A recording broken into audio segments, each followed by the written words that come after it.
Assalamualaikum warahmatullahi wabarakatuh. Perkenalkan, nama saya Farul Rozi dari PGMIB Pasir Sarjana Yayan Salatiga.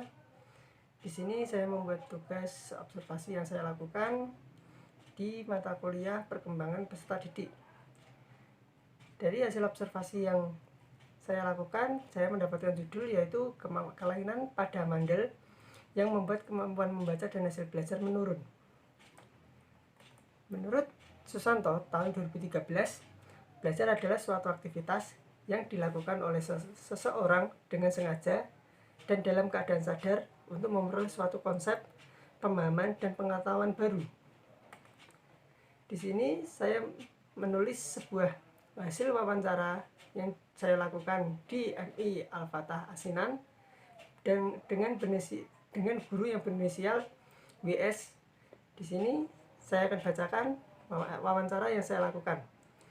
Di kelas 2, sebenarnya peserta didiknya aktif dan mampu mengikuti pembelajaran dengan baik.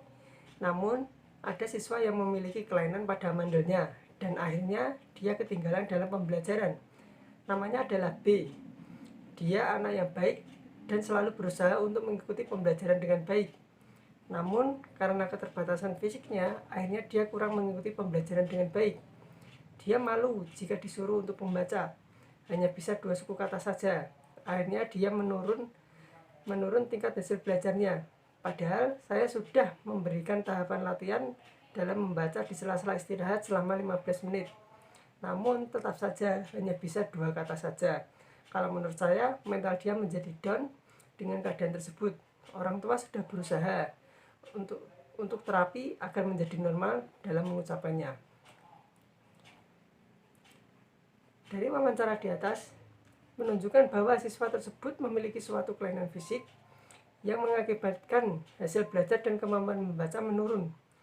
Di sini dijelaskan oleh Dr. Mas Ganti dalam bukunya Perkembangan Peserta Didik. Ada beberapa faktor yang mempengaruhi dalam perkembangan peserta didik, antara lain intelijensi, seks, kelenjar-kelenjar, kebangsaan, posisi dalam keluarga, makanan, luka, dan penyakit, hawa, dan sinar, dan yang terakhir adalah kultur. Dalam hal ini didukung oleh artikel Samio dengan judul Aspek-aspek pertumbuhan dan perkembangan peserta didik, juga menjelaskan pertumbuhan fisik peserta didik. Di sini ada hasil wawancara lagi dari WS.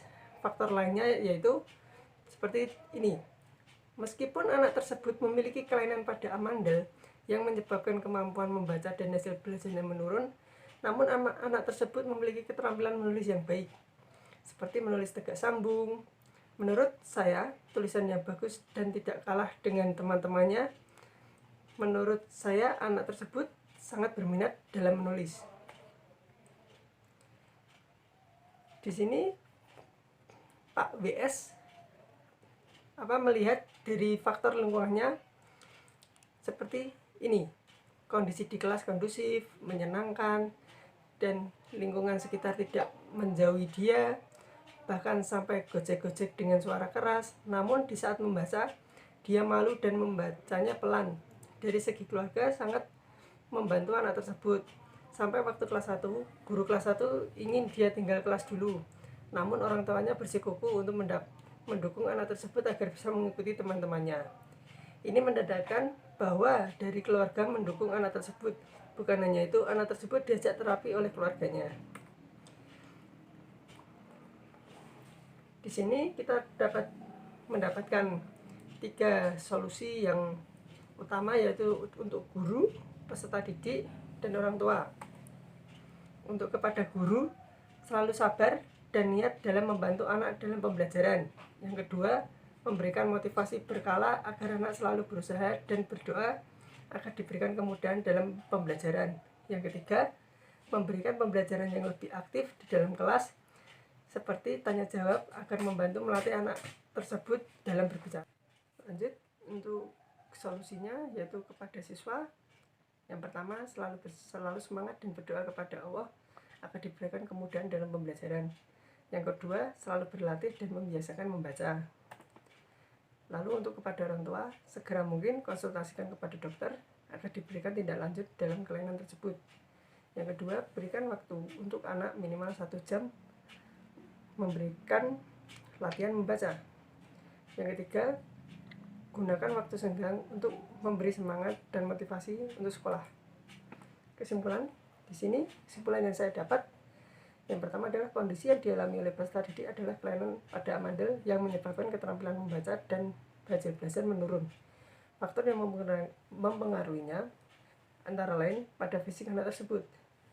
Yang kedua, solusi yang tepat dalam mengatasi masalah tersebut antara lain pendampingan khusus kepada peserta didik, memberikan motivasi dalam pembelajaran, memberikan pengobatan yang tepat untuk kelainan tersebut, dan selalu mendoakan agar diberikan kemudahan dalam pembelajaran.